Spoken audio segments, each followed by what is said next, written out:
नमस्कार, मैं प्रवीण गौतम और आप देख रहे पब्लिक मीटर। दोस्तों, क्या राघव चड्ढा और हरभजन सिंह सहित आम आदमी पार्टी छोड़कर बीजेपी में गए 7 सांसदों की सांसदी जाने वाली है। इसे लेकर कानून क्या कहता है, संविधान क्या कहता है? वरिष्ठ वकील और सांसद कपिल सिब्बल ने एक एक बात समझाई है कि कैसे राघव चड्ढा ने जो किया वो असंवैधानिक है। 7 सांसदों ने जो किया वो उनकी सदस्यता पर खतरा पैदा करता है। सदस्यता जाने का प्रोसीजर क्या है? उससे पहले सवाल खड़ा होता है कि राघव चड्ढा ने जो दावा किया कि 10 में से 7 सांसद बीजेपी में जा रहे हैं तो ये मर्जर है। तो क्या ये वाकई मर्जर है और क्या ये संवैधानिक है? पहली बात आप सुनिए कपिल सिब्बल की, उसके बाद दूसरा बयान आपको सुनाएंगे कि सदस्यता जाने का तरीका क्या है।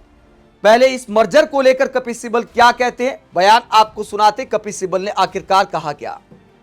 एक बहुत ही दिलचस्प खबर सुनी कि राज्यसभा में आम आदमी पार्टी के 10 में से 7 लोगों ने ये तय कर लिया कि हम भाजपा के साथ मर्ज करेंगे। अब शायद ना भाजपा को और ना इन 7 लोगों को संविधान की ज़्यादा समझ तो मुझे लगती नहीं, क्योंकि इनको खुद नहीं पता होगा कि मर्जर का मतलब क्या है। इतना इनको पता है कि किस तरह से किसी को खरीदना है, किस तरह से लोभ देना है, इस पे तो उनकी पूरी जानकारी है। लेकिन संविधान के मुताबिक ये सही है या गलत है, असंवैधानिक है या नहीं, मैं समझता हूँ कि ना इनको मालूम है, ना भाजपा को मालूम है, ना उन लोगों को जो इसमें सहमति देंगे। अब मैं आपको मर्जर की बात बता दूं। पहले तो आपको मालूम है कि हिंदुस्तान में 1985 में 10th शेड्यूल लागू हुआ। इसलिए लागू हुआ कि एक दल से लोग दूसरी दल में जा रहे थे और फिर वहाँ पद ले रहे थे। तो फिर लोगों ने सोचा, पार्लियामेंटेरियन ने सोचा कि कॉन्स्टिट्यूशनल अमेंडमेंट करके इसको रद्द करना चाहिए। मतलब कि जो ऐसा काम करे, वो आया राम गया राम कहते थे उस समय, जो ऐसा काम करे उसकी जो मेंबरशिप है वो रद्द होनी चाहिए। तो फिर उसमें 2 प्रावधान रखे गए। एक तो अगर पार्टी स्प्लिट करती है, मतलब कि अगर मेरे 99 लोग हैं कोई भी पार्टी के और उसमें 1/3 ये तय कर लें कि हम अलग होने जा रहे हैं, हाँ, तो वो अलग हो सकते हैं, लेकिन 1/3 होने चाहिए। फिर होता क्या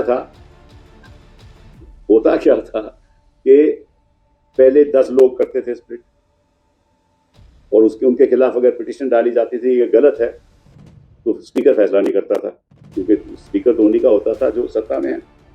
फिर 10 लोग और स्प्लिट करते थे, फिर 20 हो जाते थे, फिर भी 33 नहीं होते थे, फिर भी स्पीकर फैसला नहीं करता था, फिर 13 और हो जाते थे, फिर स्पीकर कहता था ठीक है। तो ये मामला चलता रहा और फिर मेंबर ऑफ पार्लियामेंट सरकारों ने सोचा था ये बिल्कुल गलत हो रहा है, मतलब कि उस समय इसको डिस्क्वालीफाई होना चाहिए। और फिर सुप्रीम कोर्ट की जजमेंट आ गई, तो जो 1/3 का जो प्रावधान था स्प्लिट का वो रद्द कर दिया, उसको निकाल दिया 10th शेड्यूल से। अब एक और रह गया मर्जर। अब मर्जर का क्या मतलब है आपको मालूम है? मैं कहूँ कि साहब मैं मेंबर ऑफ पार्लियामेंट में कहूँ मैं बीजेपी में मर्ज हो सकता हूँ, ये तो नहीं हो सकता ना, ऐसे तो कोई भी मर्ज कर लेगा।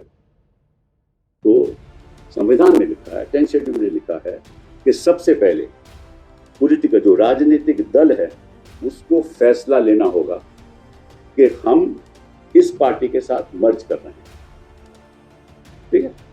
मतलब कि आम आदमी पार्टी को, क्योंकि तो आम आदमी पार्टी की बात है, अगर आम आदमी पार्टी ऑर्गेनाइजेशनल लेवल पे बैठक बुलाकर रेजोल्यूशन पास करके यह तय कर लें कि हम भाजपा के साथ as a political party merge करना चाहते हैं, ठीक है। एक दूसरे किस्म का मर्जर भी हो सकता है कि मैं और एक और पार्टी मिल जाएं, हम दोनों कहें कि हम मर्ज करना चाहते हैं, दोनों रेजोल्यूशन पास कर लें और नई पार्टी बना लें, ठीक है। तो पहला कदम होगा पॉलिटिकल पार्टी राजनीतिक दल को मर्जर करना। फिर बात आएगी कि जो सांसद में लोग बैठे हुए हैं, संसद में बैठे हुए सांसद लोग हैं, उनका मर्जर कैसे होगा? पॉलिटिकल पार्टी तो मर्जर हो गया, समझ लीजिए उस पॉलिटिकल पार्टी के 10 लोग मेंबर ऑफ पार्लियामेंट है लोकसभा के, तो अगर वो 10 कहें कि साहब हम तो नहीं करना चाहते, तो उस समय तो वो मेंबर ऑफ पार्लियामेंट है ना।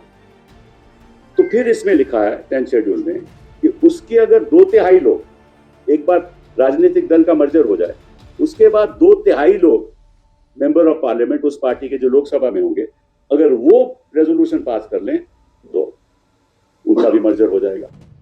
लेकिन 1/3 का क्या होगा?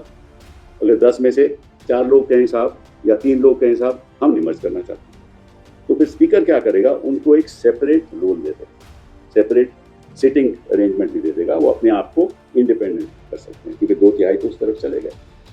तो इसका उल्टा नहीं हो सकता। मतलब पहले 2/3 राज्यसभा में या लोकसभा में मर्ज कर जाए, वो तो हो ही नहीं सकता, क्योंकि सबसे पहले तो पार्टी मर्ज करनी पड़ेगी। तो कपिल सिब्बल ने साफ समझाया कि कानून क्या कहता है और ऐसे मर्ज नहीं किया जाता। पहले पार्टी मर्ज करनी पड़ती है, उसके बाद सांसद अपना फैसला ले सकते हैं। तो कपिल सिब्बल ने साफ साफ शब्दों में बताया है कि कानून और संविधान इसकी इजाजत नहीं देता है। अब दूसरी बात यह है कि अगर यह असंवैधानिक है तो क्या राघव चड्ढा और 7 सांसदों की सदस्यता जाएगी? इसे लेकर कपिल सिब्बल क्या कहते हैं कि इसका प्रोसीजर क्या है और इसमें आखिरकार क्या हो सकता है, जरा सुनिए।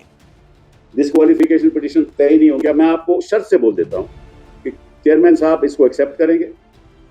हम पहले तो हम तो खैर मैं तो इंडिपेंडेंट मेंबर ऑफ पार्लियामेंट हूं, अपने आपके लोग इस पे डिस्क्वालिफिकेशन पिटीशन फाइल करेंगे। वो डिस्क्वालिफिकेशन पिटीशन की सुनवाई नहीं होगी, वो कहेंगे जी हमें जवाब देना है, उस पर महीने लग जाएंगे।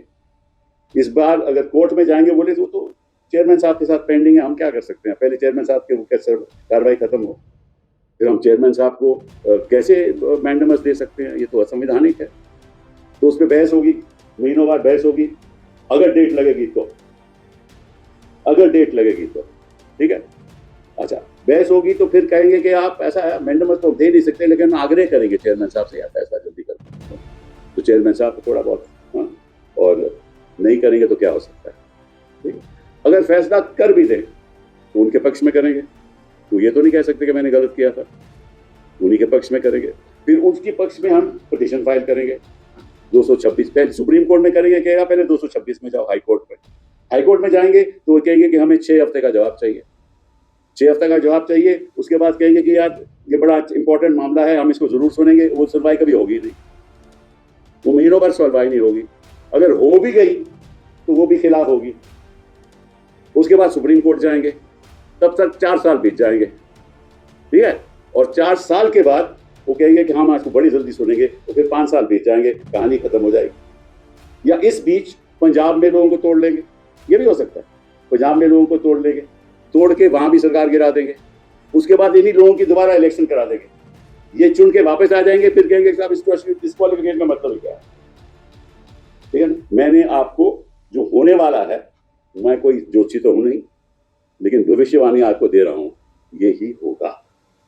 इसका कुछ नहीं होने वाला, क्योंकि इतनी गिरावट आ चुकी है हमारी राजनीति में कि इसका सुधार नहीं।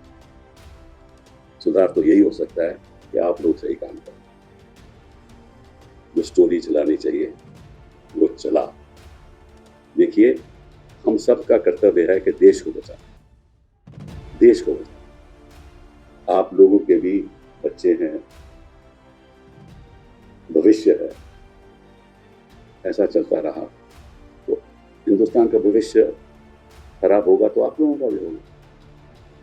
तो कपिल सिब्बल कहते हैं कि पहले मामला उपराष्ट्रपति यानी राज्यसभा के सभापति के पास जाएगा। अगर आम आदमी पार्टी शिकायत करती है, उसके बाद वो मामले को लटका कर रखेंगे। हो सकता है उनके पक्ष में ही फैसला दे दे। उसके बाद उसे गैर कानूनी बताते हुए अगर आम आदमी पार्टी कोर्ट में जाती है, तो उसके बाद कोर्ट का प्रोसीजर भी बड़ा लंबा चौड़ा है। तो ऐसे में सांसदों की सदस्यता का जो टाइम होता है, कार्यकाल जो होता है, वही खत्म हो जाएगा। तो इस सारी कवायद का आखिरकार फायदा क्या है? दोस्तों, ये पूरा मामला दिखाता है, कपिल सिब्बल का ऐसा कहना दिखाता है कि हम भले दुनिया का सबसे बड़ा लोकतंत्र है, लेकिन हमारे लोकतंत्र में काफी झोल है, जिसका फायदा ये दल बदलू नेता उठाते हैं। कई बार राज्यों की विधानसभाओं में ऐसा होता है, जिसका स्पीकर है वो मामले को लटका कर रखता है, जबकि ऐसे मामलों में तुरंत फैसला होना चाहिए, ताकि दल बदल वाली राजनीति पर लगाम लग सके। वरना दल बदल की ये सारी कहानियां लोकतंत्र के साथ मजाक नजर आती हैं। आप इस पूरे मसले को लेकर क्या सोचते हैं? कमेंट बॉक्स पर अपनी राय जरूर दें। साथ ही चैनल को सब्सक्राइब भी करें। नमस्कार।